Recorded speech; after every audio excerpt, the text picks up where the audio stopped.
Good evening, madam, and thank you very much for giving me an opportunity to address such a big audience.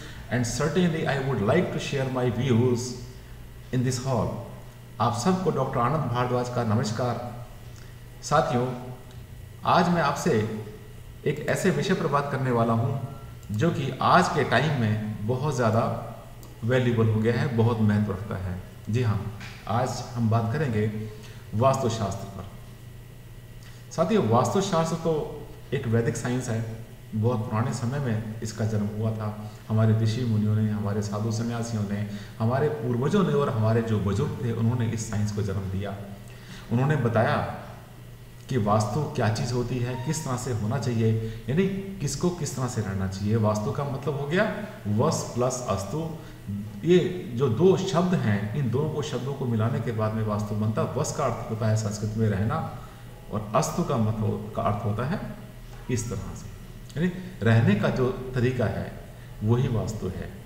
अगर हम definition की बात करते हैं वास्तु की, तो इसकी डेफिनेशन बहुत सिंपल है। Vastu is nothing but living in harmony with nature, यानी जिस तरह से भगवान ने प्रकृति को, संसार को, सृष्टि को बना दिया और जिस तरह से उसमें ऊर्जाएं भर दी, सूरज की धूप भरी, हवा भरी, उसमें लाइट दी, इतना प्रकाश दिया, इस सब के साथ में अपना सामंजस्य, अपनी एडजस्टमेंट बना के रहने का नाम ही वास्तु है।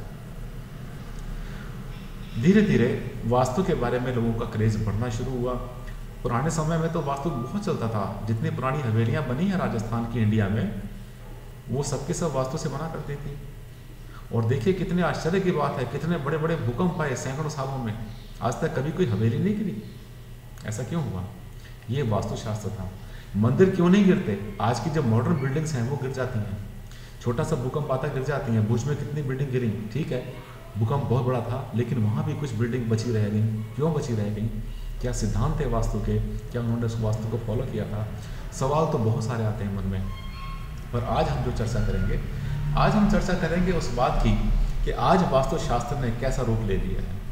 आज का जो वास्तुशास्त्र है ये समय के साथ साथ कुछ इस तरह से बदल गया कि जब लोग मकान बनाते हैं, बनाते हुए तो वास्तु के बारे में कुछ सोचते भी नहीं है, ध्यान नहीं देते वास्तु के बारे में, या कुछ लोगों को छोटा मोटा पता होता है तो एक दो चीज़ों को वास्तु के अकॉर्डिंग ठीक कर लेते हैं।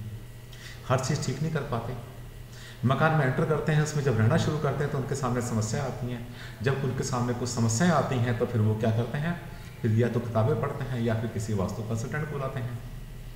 जब वो किताबें पढ़ते हैं, किताबें पढ़ने के बाद क्या होता है, एक किताब पढ़ते हैं तो उनको थोड़ा सा ज्ञान मिलता है वास्तु के बारे में। दूसरी बुक उठा के पढ़ते हैं तो थोड़ा सा ज्ञान उनका बढ़ जाता है, लेकिन एक दो बिंदु पर आकर वो फंस जाते हैं, क्योंकि उन दोनों में डिफरेंस होता है। एक वास्तु कंसल्टेंट ने कुछ लिखा है किताब में, दूसरे ने कुछ लिखा हुआ है। और जब वो तीसरी किताब पढ़ते हैं तब उनका कन्फ्यूज़न और ज़्यादा बढ़ जाता है, क्योंकि उसमें डिफरेंसेस और बढ़ जाते हैं। चौथी बुक में, पाँचवीं बुक में, छठी बुक में फिर तो ऐसी नौबत आती है कि वो कहते हैं ठीक है, इन किताबों को उठा के ऊपर रखो और किसी वास्तु कंसल्टेंट की एडवाइस ले लो, क्योंकि किताब को लिखने वाला किस माहौल में लिखता है, उसका ज्ञान कितना है, कहाँ से उसने देखा, कहाँ से उसने सुना, क्या अपने मन में उसने कॉन्सेप्ट बना लिया, इस पर डिपेंड करता है बहुत कुछ वो मैटर जो कि वास्तु कंसल्टेंट अपनी किताबों में लिखते हैं। अब जब किसी वास्तु कंसल्टेंट को बुलाएंगे तो क्या होगा, यहाँ से समस्या शुरू हो जाती है हमारी, जिसके बारे में आज आपको मैं बिल्कुल चौकन्ना करने वाला हूँ और बहुत ज़्यादा आपको सही बात बताने वाला हूँ। होता क्या है कि जब वास्तु कंसल्टेंट को कोई बुलाता है तब उसके मन में पहले से बहुत सारे वहम होते हैं। एक दो चार नहीं, बहुत सारे वहम पहले से उसके मन में होते हैं। मेरा ये गलत है, किचन गलत है, मेरा गैस गलत है, मेरा चूल्हा गलत है, मेरे बच्चे की स्टडी टेबल ठीक नहीं है, मेरे घर का जो सेफ्टी टैंक है वो गलत बना हुआ है। तो कुछ तो वहम उसके मन में पहले से अपने आप ही है। और जब वास्तु कंसल्टेंट को बुलाएंगे वो, तो कुछ लोगों के बारे में जानेंगे, देखेंगे, कहीं से फ़ोन करेंगे, कुछ पता करेंगे, और कुछ लोगों को फ़ोन करने के बाद जो भी वास्तु कंसल्टेंट सबसे कम फीस लेकर के उनके पास आने को तैयार हो जाएगा, उसको अपने घर पे बुला लेंगे। और वास्तु कंसल्टेंट क्या करेगा, बहुत से, मैं सबकी तो बात नहीं कहता, लेकिन उसमें से बहुत से ऐसे होते हैं जो कि ये सोच के आते हैं कि ठीक है फीस तो कम मिलेगी, लेकिन और कहीं ना कहीं से हम अपना जो है खर्चा पानी निकाल लेंगे। यानी वो जब घर में आएंगे, आने के बाद सबसे पहले तो जो वहम आपको हो रहे हैं उन वहमों को और बढ़ाएंगे। वहम कम नहीं करेंगे, पहले बढ़ाएंगे। जब वहम बढ़ाएंगे तो उसके बाद में आपके मन में डर पैदा होगा, थोड़ा सा डर अपने आप हुआ, कुछ डर उसने पैदा कर दिया आपके हस्बैंड को ये हो जाएगा, बच्चा फेल हो जाएगा, घर आपके धन की बर्बादी हो जाएगी, तो घर में ये हो जाएगा वो हो जाएगा। अब इस तरह से आपको वहम पैदा कर दिया उसने। जब इतने वहम उसने पैदा कर दिया, अब क्या होगा? वहम पैदा करने के बाद आप कुछ पूछेंगे सोल्यूशन क्या है, तब उनके पास में बिना तोड़ फोड़ के सोल्यूशन करने के उनके पास में बहुत सारे हथकंडे होते हैं। फिर वो अपना एक बैग खोलेंगे जिसमें से अपने घर में से कुछ तंत्र मंत्र यंत्र बना के लाए हैं, कहीं धागा लिपेट के लाए हैं कागज़ पे, कहीं कोई ताबीज़ बना के लाए हैं, और लाने के बाद में फिर वो आपको रेमेडी के नाम पर वो सब की सब चीज़ें देंगे। वो बोलेंगे देखिए ये दे रहा हूँ, इसको आप जो है अपने फर्श में दबा देना, इसको अपने किचन में रख देना, इसको अपने चूल्हे में डाल देना, इसको जेब में डाल के घूमना हमेशा, इसको अपने सिर पे टांग लेना। अरे ये क्या बात हुई? ये सब जो तंत्र मंत्र वो दे रहा है, ये सब तंत्र मंत्र देने के बाद उसने तो बिल बना दिया आपका कम से कम 50,000, 1 लाख, 2 लाख रुपए का। और ये बिल की जो मतलब जो इसका जो अमाउंट होगा वो उस पर डिपेंड करेगा कि आपके घर कितना बड़ा है, कोठी कितनी बड़ी है, कितनी बड़ी कार आपके घर में खड़ी है, उसी के अकॉर्डिंग फिर वो आपको लूटना शुरू कर देगा। और लूट जब रहा है आपको, इसके लिए कौन रिस्पॉन्सिबल है? साथियों, आप ही रिस्पॉन्सिबल हैं, क्योंकि आपने उसको ऑफर कर दिया कि आइए मुझे बेवकूफ़ बनाइए। जब आपको पता है, आप पढ़े लिखे लोग हैं, आपको पता है कि ये जो तंत्र मंत्र यंत्र जो लोग लिपेट के लाते हैं, ये गंडे ताबीज़ करते हैं, ये इनमें कोई दम नहीं होता, इनके पीछे कोई साइंटिफिक लॉजिक नहीं है, इनके पीछे कोई ऑथेंटिसिटी नहीं है, ये बिल्कुल भी काम नहीं करेंगे। लेकिन आपने तो ये देखा कि ठीक है, सिंपल सा तरीका कोई बता दो हमें जिसमें कुछ भी ना करना पड़े, हम ये धागा लटका देते हैं, हमारा वास्तु ठीक हो जाएगा। साथियों, इससे आपका वास्तु कभी ठीक नहीं होगा। ये वास्तु तो ठीक होगा उस वास्तु कंसल्टेंट का जिसने थोड़ा सा कुछ पैसों का सामान आपको लाखों रुपए का बेच दिया। देखिए, बेवकूफ़ बनने की जरूरत नहीं है। आज का समय वैज्ञानिक युग है, साइंटिफिक इरा में हम लोग जी रहे हैं, ये साइंटिफिक टाइम है, और इसमें आपको एज ए कंज्यूमर ये राइट है कि आप जानें कि किस चीज़ में क्या सच्चाई है। जो कुछ आपको वास्तु कंसल्टेंट दे रहा है उसके पीछे कोई लॉजिक है या नहीं है। अगर लॉजिक है तो वो डिफाइन करे, अगर लॉजिक नहीं है तो फिर आपको इसके बारे में कुछ ना बताएगा। तो क्या होता है कि सस्ते के चक्कर में पड़ के आप लोग ऐसे घटिया वास्तु कंसल्टेंट्स को बुला लेते हैं। साथियों, मेरी फीस ज़्यादा होती है, मैं समझता हूँ थोड़ी ज़्यादा हो सकती है मेरी फीस, लेकिन मैं तो साइंटिफिक वास्तु कंसल्टेंट हूँ। मेरे पास बहुत सारे सेंसर हैं, स्कैनर्स हैं मेरे पास, मीटर से एनर्जी को चेक करता हूँ, ज़मीन के नीचे की छुपी ऊर्जाओं को चेक करता हूँ, आसपास की जो एनर्जी आ रही है जिसको कहते हैं कि पैरेलल वाइब्रेशंस होते हैं, उनको मैं चेक करता हूँ।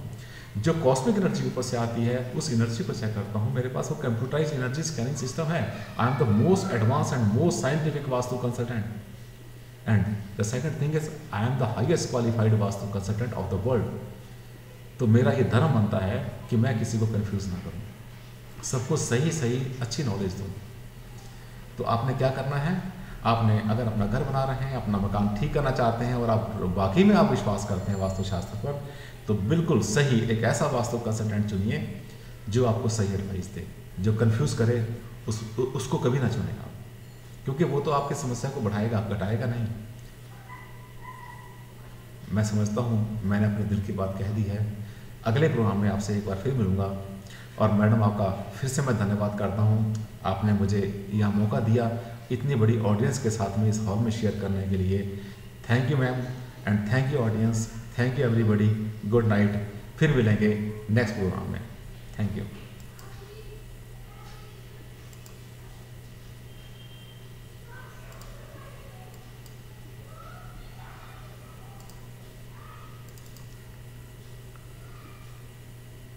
Madam, thank you very much for giving me an opportunity.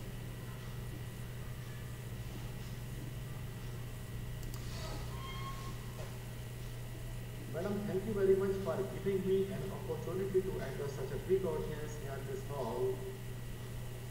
नमस्कार, मैं डॉक्टर आनंद भारद्वाज, वास्तु कंसल्टेंट, आज आपसे कुछ खास बातें शेयर करूँगा। आज वास्तु का बहुत ज़्यादा चरण हो गया है, और वास्तु जिस तरह से बढ़ता गया उसी तरह से वास्तुशास्त्र भी बढ़ गया। साथियों, वास्तु जो है ये एक वैदिक विज्ञान है, साइंस है, एक बहुत पुरानी, जिसके बारे में हमारे पुराने ऋषि मुनियों को, हमारे साधु सन्यासियों को, सबको इसके बारे में ज्ञान हुआ करता था। यहाँ तक कि हमारे जो पूर्वज हैं, जो हमारे बुजुर्ग हैं, उनको भी वास्तु के बारे में बेसिक नॉलेज हुआ करती थी। आपको जान के बड़ी हैरानी होगी कि ये वास्तुशास्त्र जो है कोई किसी खास किसी एलिट क्लास का साइंस का विज्ञान नहीं है, किसी एलिट क्लास की साइंस नहीं है, बट